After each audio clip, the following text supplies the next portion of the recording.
2018 সালের সকল বোর্ডের প্রশ্নটি এই তথ্যের ভিত্তিতে উদ্দীপকের ভিত্তিতে আমাদেরকে 4টি কাজ দেওয়া হয়েছে। মূলধন বাজেটিং এর সবচেয়ে সরল ও জনপ্রিয় পদ্ধতি কোনটি? নগদ প্রবাহ বলতে কি বোঝায়? ছাপা প্রকল্পের গড় মুনাফার হার নির্ণয় করো। আপনাদের বিনিয়োগের জন্য কোন প্রকল্পটি অধিক গ্রহণযোগ্য বলে তুমি মনে করো? যুক্তি। মূলধন বাজেটিং এর সবচেয়ে সরল ও জনপ্রিয় পদ্ধতি কোনটি? মূলধন বাজেটিং এর সবচেয়ে সরল ও জনপ্রিয় পদ্ধতি হচ্ছে পেব্যাক সময় পদ্ধতি। পেব্যাক। নগদ প্রবাহ বলতে কি বোঝায়? নগদ প্রবাহ হচ্ছে কারবারে নগদ টাকার আগমন এবং নির্গমন, কত টাকা নগদ কারবারে আসতেছে এবং কত টাকা নগদ টাকা কারবার থেকে চলে যাচ্ছে, এটি হচ্ছে নগদ প্রবাহ।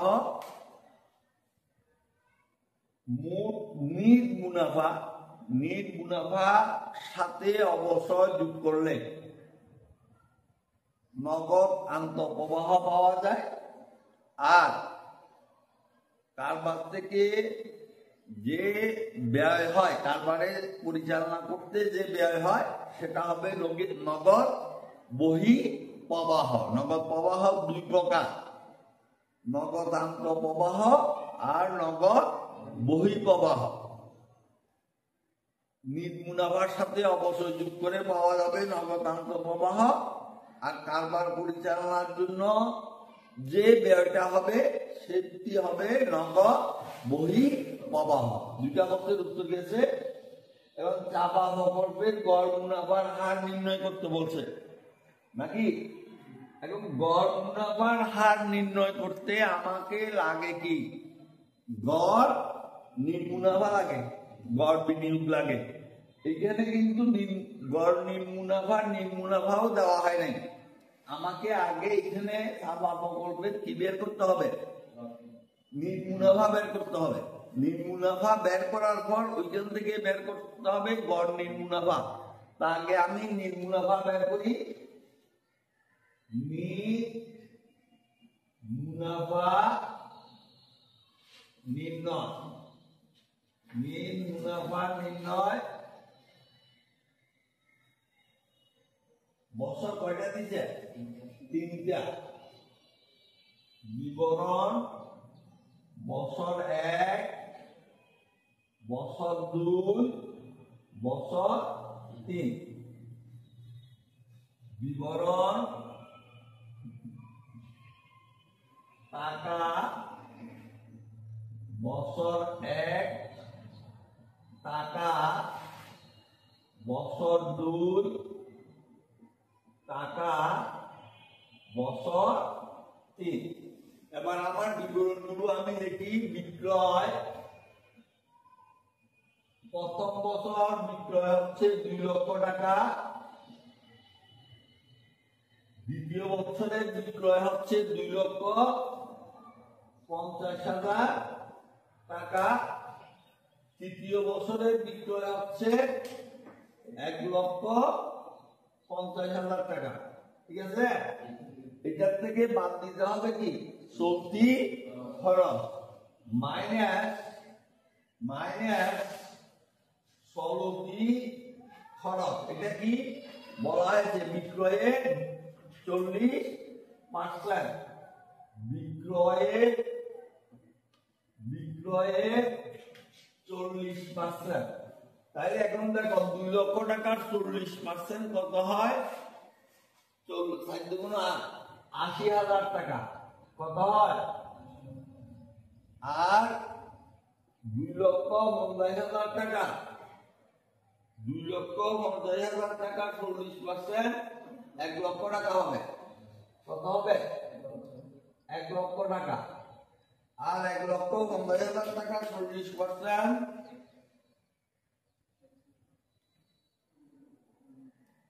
60,000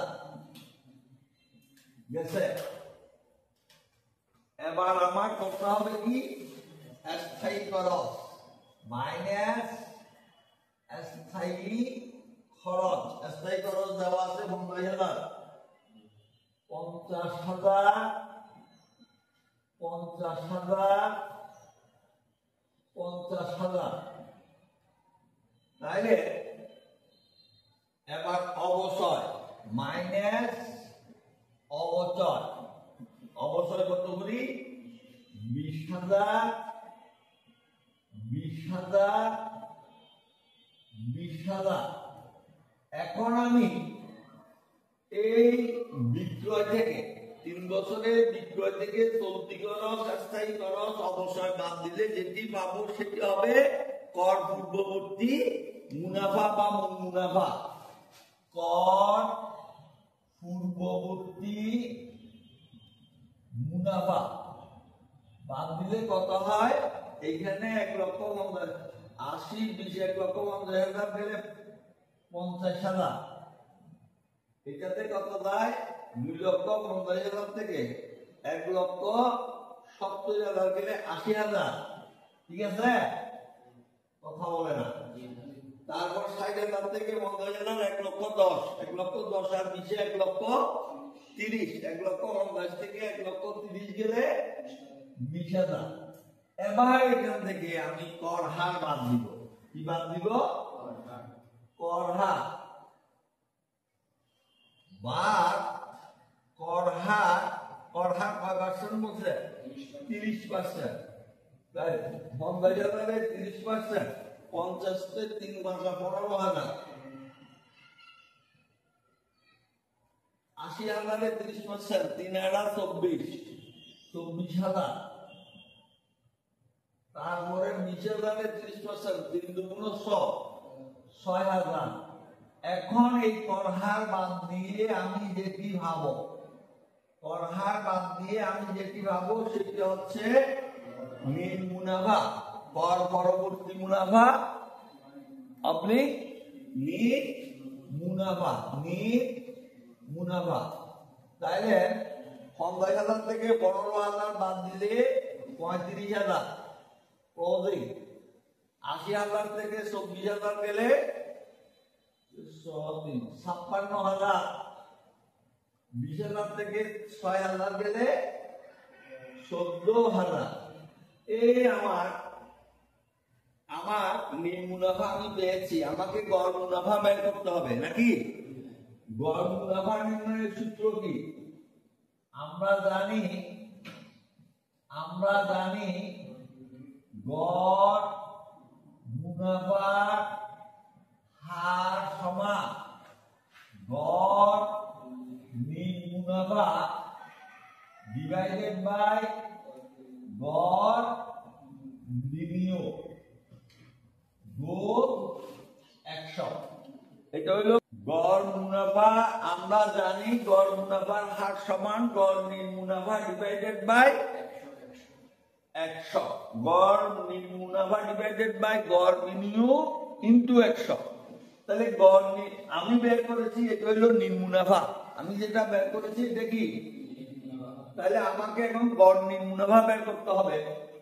গড় নিট মুনাফা সমান গড় নিট মুনাফা সমান মোট নিট মুনাফা ডিভাইডেড বাই বছর সমান বছর কয় বছর এখানে? 3 বছর। মোট নিট মুনাফা পাইছি যে একটাকে 35,000 প্রথম বছর, দ্বিতীয় বছর পাইছি 56,000, তৃতীয় বছর পাইছি 14,000 ইকুয়াল টু 3 ভাগে এই কিলোটা আমি যোগ করি 56 70 কত? 70। 70 আর 35 1 লক্ষ। এবার 1,50,000কে 3 দিয়ে ভাগ করি। হ্যাঁ, 35,000। এই হলো আমার কি? গড় নিট মুনাফা। এবার গড় বিনিয়োগ, গড় বিনিয়োগ সমান প্রাথমিক বিনিয়োগ ডিভাইডেড বাই বছর 2। ইকুয়াল টু 2 প্রাথমিক বিনিয়োগ কত ছিল 5 লক্ষ, প্রাথমিক বিনিয়োগ সমান 2,50,000। এখন দেখো গড় মুনাফার হার নির্ণয়ের যে সূত্র, গড় মুনাফা ডিভাইডেড বাই গড় বিনিয়োগ ইনটু 100, আমি দুইটা এখানে পেয়ে গেছি। এখন গড় মুনাফা 35,000, গড় বিনিয়োগ 2 লক্ষ। তাহলে আমি এগুলোর মানগুলো এখানে বসাই দিই। গড় মুনাফা সমান 35,000, গড় বিনিয়োগ 2 লক্ষ গুণ 100। এখন যদি আমি কাটাকাটি করি 0 0 0 0, এখানে আরো 2 শূন্য যাবে, 350 কে 25 দিয়ে আবার ইকুয়াল টু 14%। তাইলে দেখা গেল যে আমি বের করছি কোন প্রকল্পে, সাপা প্রকল্পে,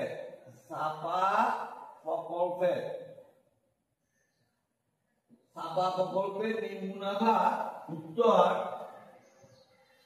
গড় মুনাফার হার 14%। আনসার এই সাবা প্রকল্পটা বের করা হয়েছে। এখন বের করা হয়েছে সাবা প্রকল্প। অনুরূপ ভাবে আমাদেরকে বের করতে হবে কি বেরি প্রকল্পে। 2 প্রকল্প বের করার পর যে প্রকল্পের মুনাফার হার বেশি সেটা গ্রহণ করব।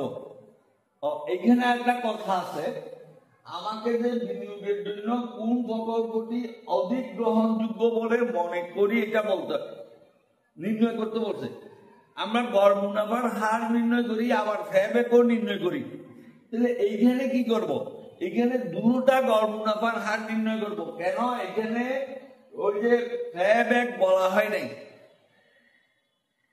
তাহলে ওই একটা গড় মুনাফার হার নির্ণয় করতে বলছে। তাহলে আরেকটা কি দিয়ে করবো, যেহেতু কিছু বলা হয় নাই, ওইটাও গড় মুনাফার হার দিয়ে বের করে যাচাই করব, তুলনা করব। তো প্রকল্প গ্রহণ করা হয় যে প্রকল্পের মুনাফা 2টি বা 3টি প্রকল্প হইলে যে প্রকল্পের গড় মুনাফার হার বেশি সেটি গ্রহণ করব, যে প্রকল্পের গড় মুনাফার হার কম সেটি। এখানে বলছে যে কোন প্রকল্পটি অধিক গ্রহণযোগ্য বলছে। তাহলে যে প্রকল্পের গড় মুনাফার হার বেশি হবে সেটি কি হবে গ্রহণযোগ্য। আবার যদি 2 প্রকল্পের গড় মুনাফার হার সমান হয়ে যায় তখন যে কোনো একটি গ্রহণযোগ্য। যেহেতু 2 প্রকল্পের গড় মুনাফার হার কি সমান, সেহেতু যে কোনো একটি ইচ্ছা করলে সে গ্রহণ করতে পারবে। ধন্যবাদ।